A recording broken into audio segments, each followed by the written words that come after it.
एक राजा वासना में इतना अंधा हो गया कि अपनी ही सगी बेटी, अपनी खुद की औलाद को गलत नजरों से देखने लगा। पर फिर कुछ ऐसा हुआ कि सब कुछ हिल गया। विलासनगर नाम के एक राज्य पर राजा मदनपाल का शासन था। राजा मदनपाल बहुत ही धूर्त और अय्याश किस्म का व्यक्ति था, जो हर समय बस भोग विलास के बारे में ही सोचता रहता था। राज्य की जिस किसी भी सुंदर स्त्री पर राजा मदनपाल की नजर पड़ जाती, वो उसे अपनी भोग की वस्तु बना लेता। रानी प्रेमलता राजा की इस आदत से बहुत दुखी थी, पर राजा को रानी के सुख या दुख से कोई लेना देना नहीं था। वो तो अपने रंगारंग कार्यक्रमों में व्यस्त रहता, खूब मदिरा पान करता और नई नई स्त्रियों के साथ भोग विलास करता। दुष्ट राजा मदनपाल की कोई संतान नहीं थी, पर उसे इस बात से भी कोई फर्क नहीं पड़ता। उसे एक आध बार चिंता होती तो बस इस बात की कि अगर उसका कोई पुत्र होता तो वो उसके बाद उसके राजकाज को संभाल लेता, उसका राजवंश आगे बढ़ता रहता। अन्यथा उसे पुत्र की भी ऐसी कोई खास चाहना नहीं थी। ऐसे ही समय बीतता जा रहा था। रानी प्रेमलता बेचारी किसी तरह अपने दिन काट रही थी।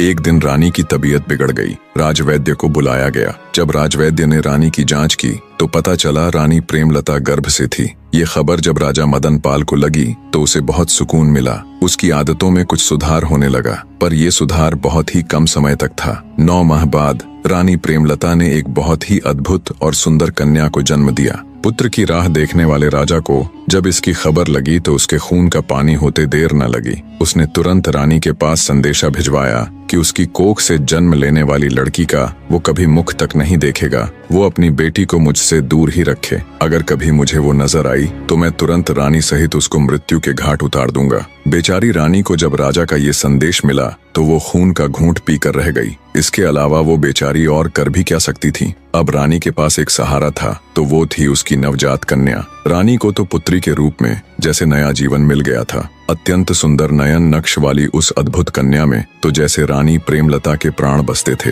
रानी जब भी उसको छूती, उसके दुलार करती तो उसके सारे दुख गायब हो जाते। रानी ने अपनी बेटी के अद्भुत सौंदर्य को देखते हुए उसका नाम तारावती रख दिया। उधर राजा अब पहले से भी दुष्ट हो चला था। लड़की होने के बाद तो उसने बिल्कुल ही रानी के पास जाना बंद कर दिया था। अब वो पहले से भी ज्यादा क्रूर हो गया था और खुलकर अपनी मनमानी करने लगा। ऐसे ही समय बीतने लगा। राजकुमारी तारा अब 10 साल की हो चली थी। वो इतनी सुंदर थी कि उस जैसा पूरे संसार में कोई नहीं था। रानी प्रेमलता को अब अपनी बेटी राजकुमारी तारावती के विवाह की चिंता होने लगी, क्योंकि पुराने समय में बचपन में ही बच्चों का विवाह कर दिया जाता था और जब उनकी 18वीं वर्षगांठ मनाई जाती तब उनका गोना कर दिया जाता। अर्थात जिस लड़के के साथ लड़की का विवाह होता, लड़की को अपना घर छोड़कर लड़के के घर जाना होता। इसी चिंता को ले रानी राजा के समक्ष जाती है और कहती है, महाराज, आप अपनी बेटी की शक्ल तक नहीं देखना चाहते तो ना सही, आप मेरे पास भी नहीं आना चाहते तो ना सही, पर अब हमारी बेटी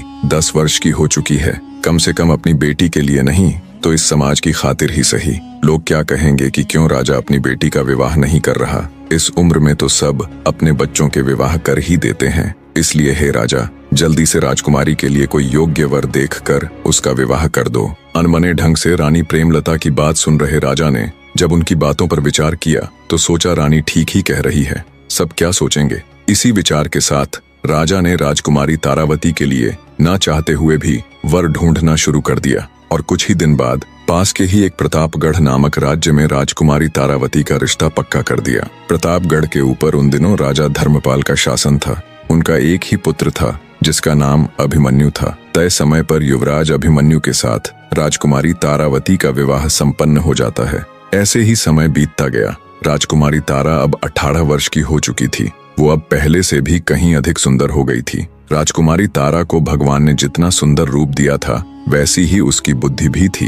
राजकुमारी तारावती का गोना जाने यानी ससुराल में रहने जाने का समय भी निकट आ गया था। जैसे जैसे राजकुमारी के ससुराल जाने का दिन नजदीक आ रहा था, वैसे वैसे रानी प्रेमलता का स्वास्थ्य भी गिरता जा रहा था। जब रानी प्रेमलता को लगा कि वो अब नहीं बच पाएंगी और शायद बेटी के विदा होने से पहले ही वो इस दुनिया को अलविदा कह देंगी, तो रानी प्रेमलता राजा के पास जाती है और आंखों में अश्रु लिए राजा से विनती करती है, महाराज, मैं अच्छे से जानती हूँ कि आप हमारी पुत्री से नफरत करते हैं। आपने बचपन से लेकर आज तक उसे एक नजर देखना भी पसंद नहीं किया, लेकिन अब मुझे नहीं लगता मैं ज्यादा दिनों तक जीवित रहूंगी। इसलिए हे महाराज, मैं अपनी पुत्री की जिम्मेदारी अब आपको सौंप रही हूँ। जब तक उसका गोना नहीं हो जाता, जब तक वो अपनी ससुराल विदा नहीं हो जाती, तब तक तक आपको ही राजकुमारी का ध्यान रखना होगा और बड़ी धूमधाम से उसका गोना कर हमारी बेटी को विदा कीजिएगा महाराज। बस आपसे हाथ जोड़कर यही मेरी अंतिम प्रार्थना है। रानी की हालत देख राजा उसका हाथ अपने हाथ में लेकर बोला, ठीक है,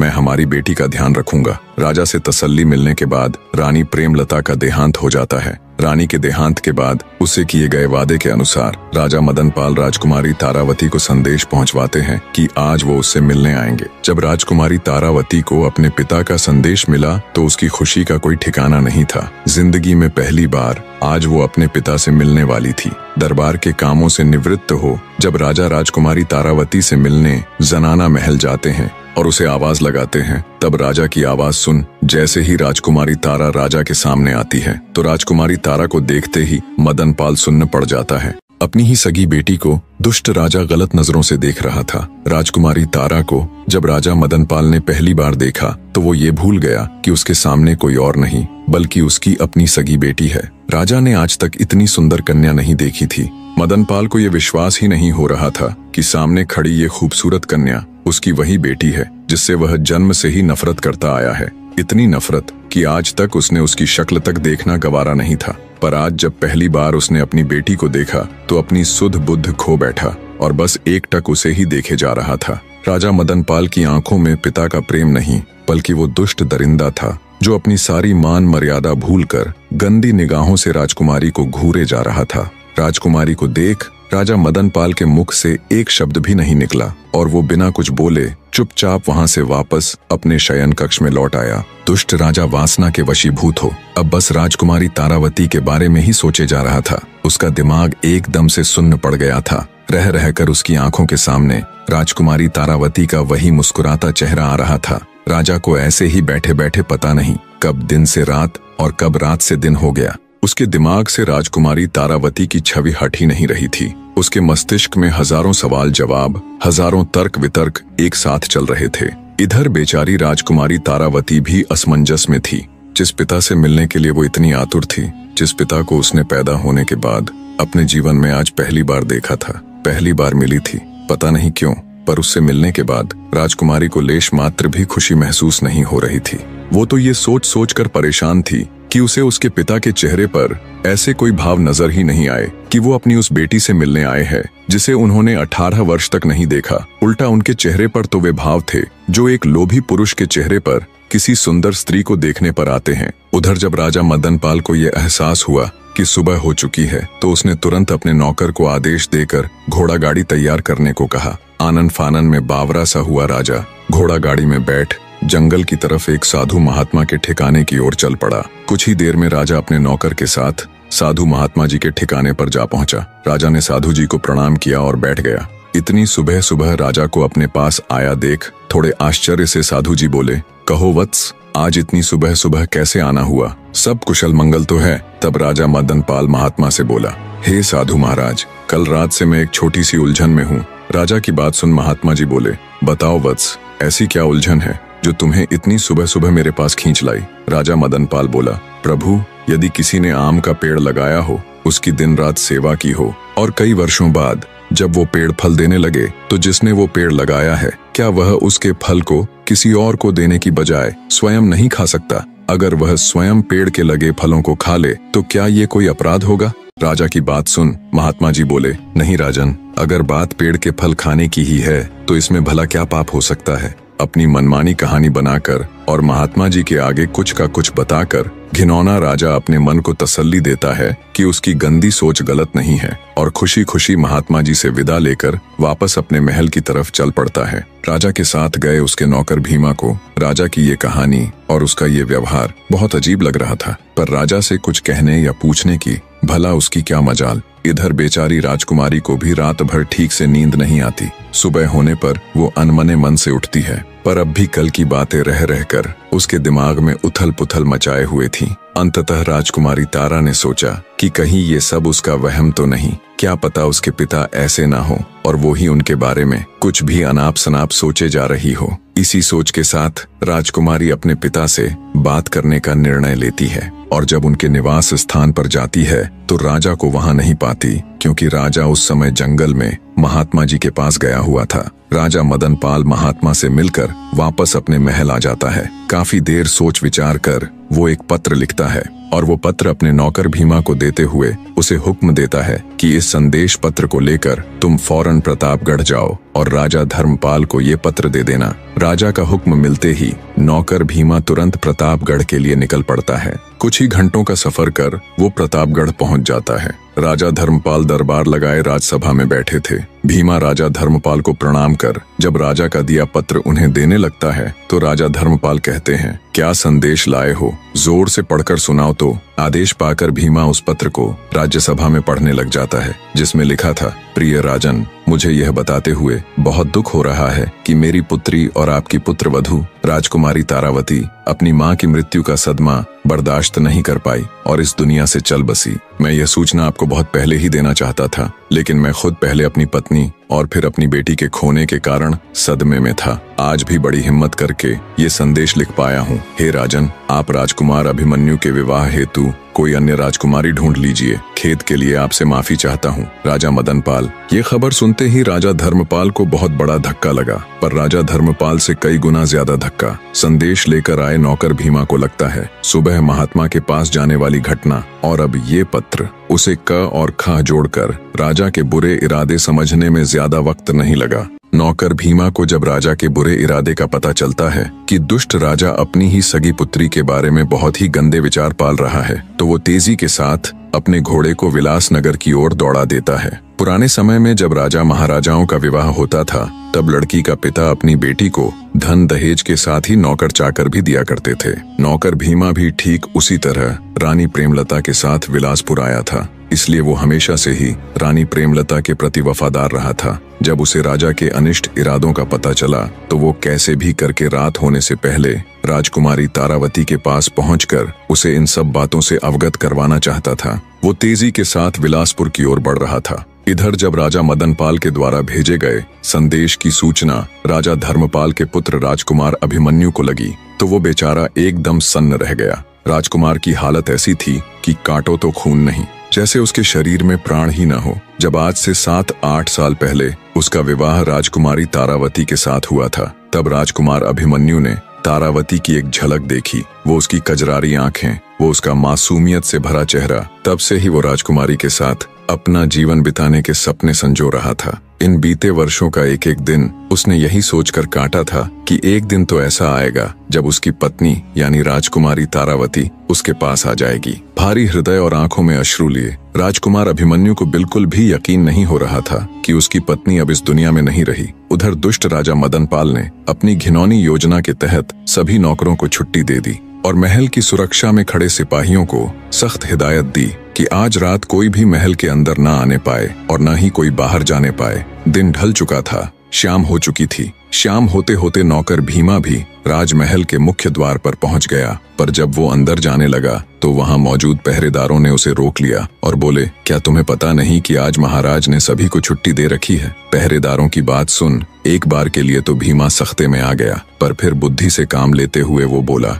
मुझे महाराज ने एक जरूरी संदेश देकर भेजा था और कहा था जब तुम वापस आओ तो घर जाने से पहले मुझे सूचित करना। मैं तो बस उन्हीं के आदेश का पालन कर रहा हूँ। भीमा की बात सुन पहरेदारों ने उसे महल के अंदर जाने दिया। भीमा आनन फानन में भागा भागा तुरंत राजकुमारी तारावती के विश्राम गृह में गया।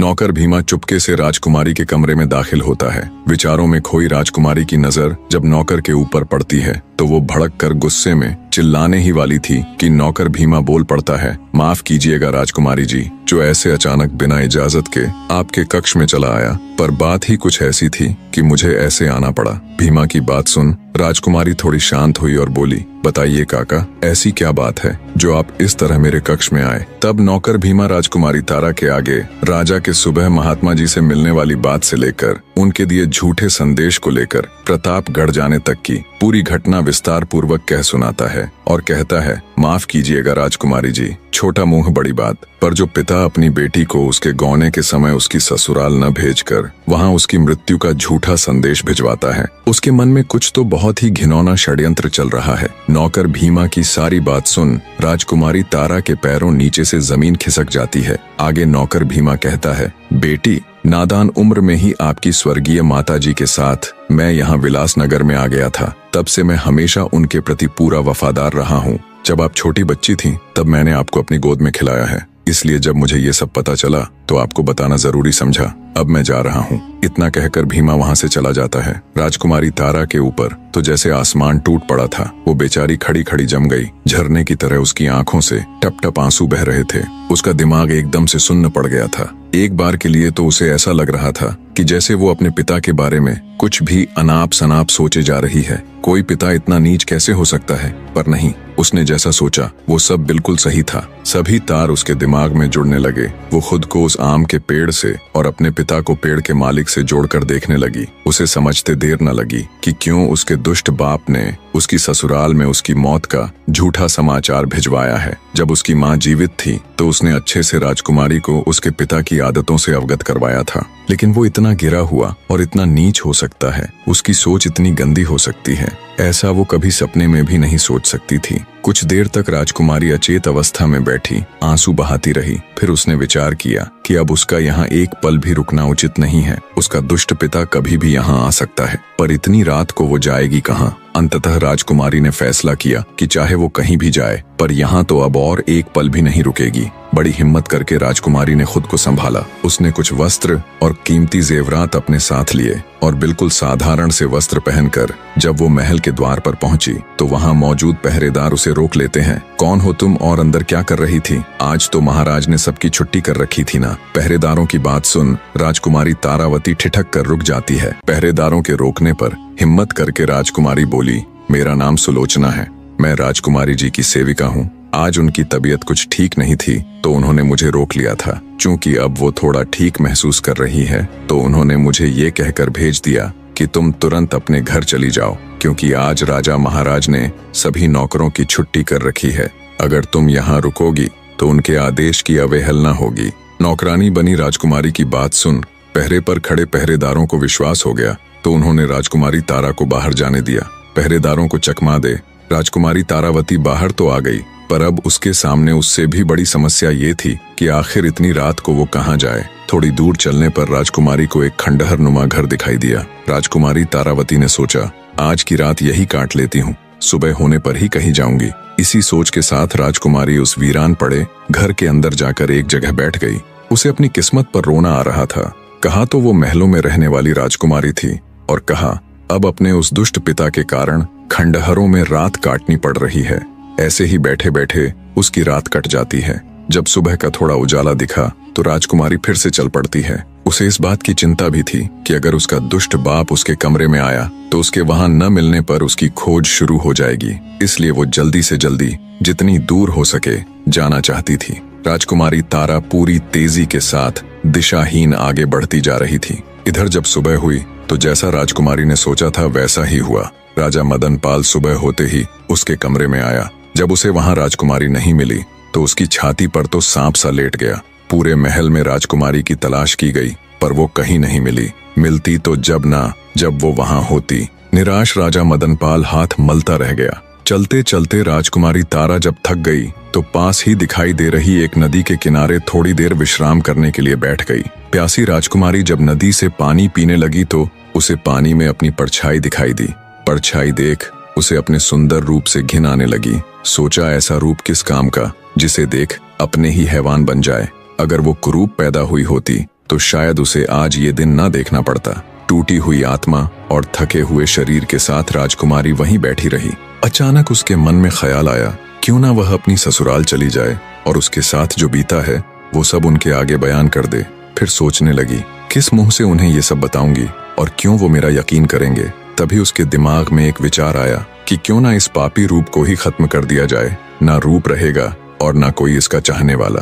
क्रूप स्त्री को कोई भी तंग नहीं करेगा। इसी सोच के साथ राजकुमारी तारा ने अपने पूरे शरीर पर कालिख पोत ली। कहानी के आगे का भाग भी बहुत जल्द आप सबके सामने होगा। बने रहे।